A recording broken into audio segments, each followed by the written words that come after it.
Some of the ways that I make students, or I hope to make students feel a part of the classroom, are really building communication and listening skills early on in the school year. One thing that I like to do at the very beginning of the school year is set student-led expectations. So I want to know what makes them feel heard and comfortable in my classroom, and so we talk a lot about respect and empathy and understanding and how to listen without having something necessarily that they have to say next, so that they're really absorbing what other people are saying, where they're coming from.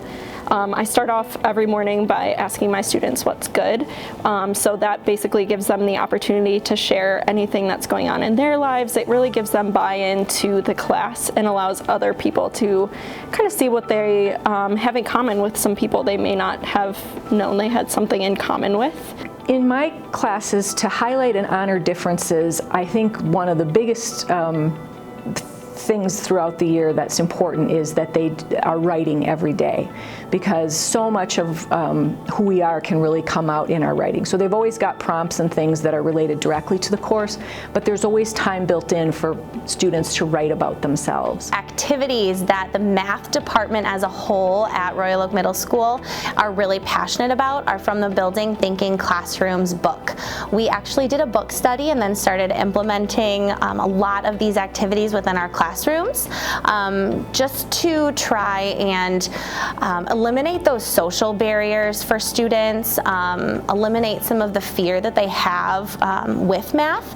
And one of the big activities is thinking tasks, non-curricular and curricular. So we always start with a non-curricular thinking task. For example, Mindful Mondays.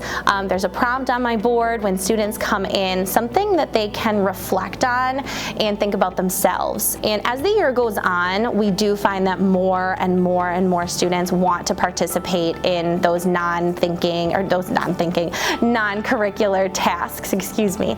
And then we build into maybe some math tasks. So we have our daily set game, and students are able to learn that game and then participate as a group in their whiteboards on solving some of those set matches.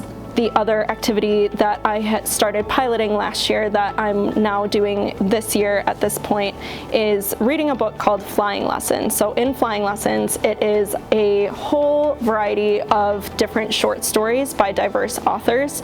There was a movement called We Need Diverse Books, and they put together all of these short stories that feature strong protagonists around my students' age, usually around 6th to 8th grade, and they come from all different places all around the world, different abilities. There's a story about a student who is in a unified basketball league. There's a story about a student who his family had to move here from Cuba, and so it really highlights different stories from all around the world, and all of my students that I piloted with last year were able to find themselves in at least one of the stories in the book, which sometimes with some of the like standard reading stories that are featured in some of the textbooks, they can't always do that, and so this gives them a unique opportunity to hear about other cultures and also be able to find themselves in a book. For students to have a really safe space coming in and just sharing from their own personal experience or from their heart.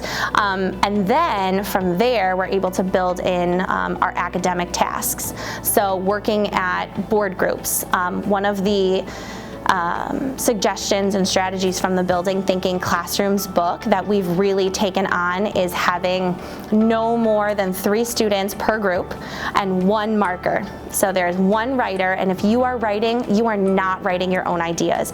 You are actually listening to someone else share what they think, and you are writing down what they are saying. Once you aren't worrying about anxieties about who you are, but rather can focus on your learning with creativity, that's what matters. And so kids need to feel seen and valued and heard in order for that to be, to really manifest itself in creativity in the classroom. Our ELA department has really done a great job in a number of ways of getting new and fresh and varied experiences of all kinds of people out there for kids to experience to broaden their own horizons.